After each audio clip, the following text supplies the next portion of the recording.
Hey everyone, how's it going? It is I, the real Randy Chavez. I'll be busy tonight, so I'm just coming at you with a video today. To start, again, as always, I still have all my Omi. I actually ran into someone last week that has never sold his Omi and is buying more this week. I'll buy a little bit more next month, hopefully. I've been stacking more Definity than anything. Shout out to them for sponsoring the channel.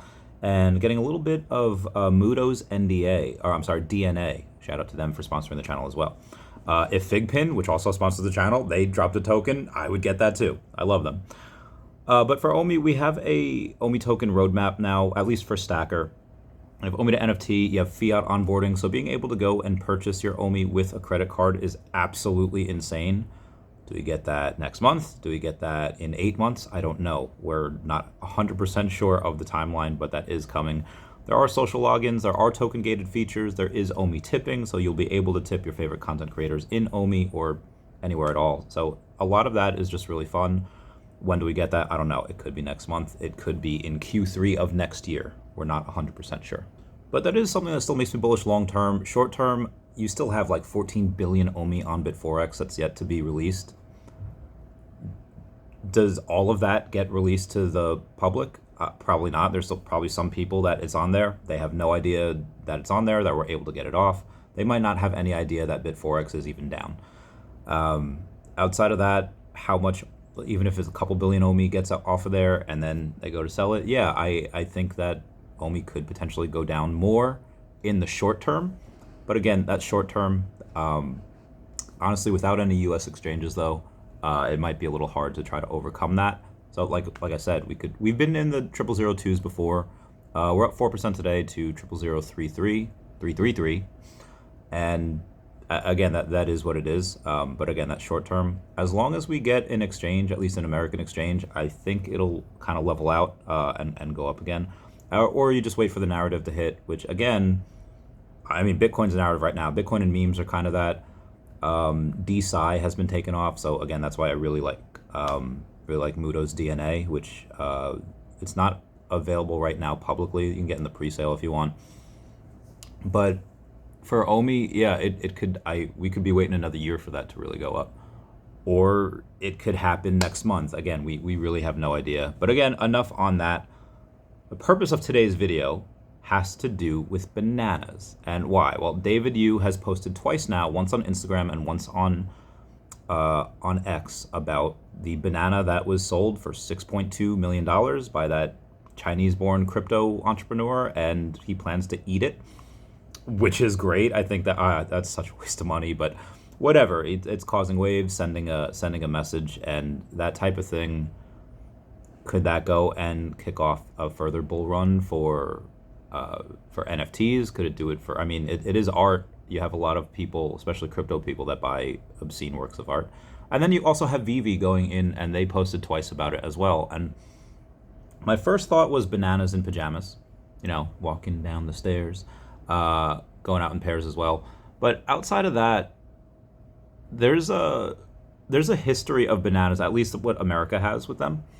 And if anyone remembers, or they won't remember it, but if they remember learning in history in school, the Filipino-American War, where America goes into the Philippines and they kind of save them from their Spanish rulers, and then only for then the U.S. to kind of go in and be like, hey, we're actually gonna be the ones to influence everything.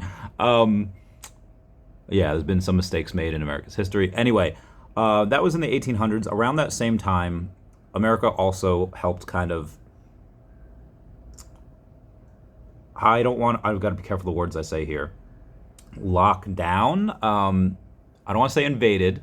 They made their way into various countries in Central America. I think it was like Nicaragua, Dominican Republic, Mexico, I think it was Jamaica, Cayman Islands. It was a bunch of places. And the reason for that conflict in the 1800s? Bananas. So I don't think they're doing like a history joke here, but again, this was a wild thing where it was known as the Banana Wars, where, if anyone remembers the brand Chiquita, that was it. They were a powerful U.S. company, and anyone that threatened them, They got theirs. They controlled the distribution of all of Banana Land. As a result, they seized those island nations. It was insane. What type of game is VeVe playing here? Are they going to do some type of old school war commemorate? I mean, we haven't had anything like that. I mean, I think it'd be cool to get some World War II planes. I think it'd be cool to get some like Civil War metal stuff. I mean, they have USPS, so they've clearly talked with the government before. I don't know. Could we get something that commemorates the Banana Wars? I feel like this is something America wouldn't want to talk about, but that's one of my other things. But again, Bananas and Pyjamas are probably the one that's at the height of my list right now. And then I would say somebody brought up Minions. So when you have Minions where he goes like, banana, could be Mario Kart because you throw bananas at people. Could be Donkey Kong. Donkey Kong Country is major on bananas. I would absolutely love that if Donkey Kong were, for those of you that can't see right now, they're just listening to it. I showed off my Donkey Kong tattoo. But yeah, in Donkey Kong Country, that was it. The whole thing is Donkey Kong's banana horde was stolen, and he's got to go get it back. I think it was King RR Cool. I think that was the one who stole it, and you have to go get it back. And again, it was heckin' awesome. Maybe it's a sign that we get Donkey Kong. Again, Mario Kart shirt. It could be any one of these things. I mean, the most memorable levels in that game were when you were on those broken carts, having to collect out all those bananas. Now, granted, you collect bananas in every level, but still, thought it was awesome. Even VeVe Comics getting in on the action, talking about Logan's Wolverine going in and having his claws go through a banana. Also, speaking of some other stuff we might get, Cause had posted a little watch, and David had gone on and reposted that over on Instagram, so I thought that was cool too. In other news, we did get some words from Ben Rose yesterday, new co-CEO of VeVe, saying, "We're trying to strike the balance between delivering awesome experiences, making collectibles accessible, rewarding MCP holders, gamifying the experience for all, and enabling people to influence the profile of their collectibles on their collection. But this is the first time, so it'll be an opportunity to learn what works, what doesn't, and then keep iterating and improving." He's just talking about when we were speaking on the evolvable stuff, me, Crypto Cosmo, and Dr. Stuff. So again, very happy that he was listening and got to, I don't think, we went for 2 hours. I don't think he heard the whole thing. But that's something I thought was cool. I thought the mint sizes for the common, uncommon, and rare were a little too big. I thought that if he would have put the chase, because you could have the chase on the common, it's like 3% of the common have this special variant. If we would have put that in the uncommon and the rare, I think they would also, maybe not sell out, but there'd be a lot of gambling. They'd make a bit more money. But again, the fact that he's listening, I thought was really awesome.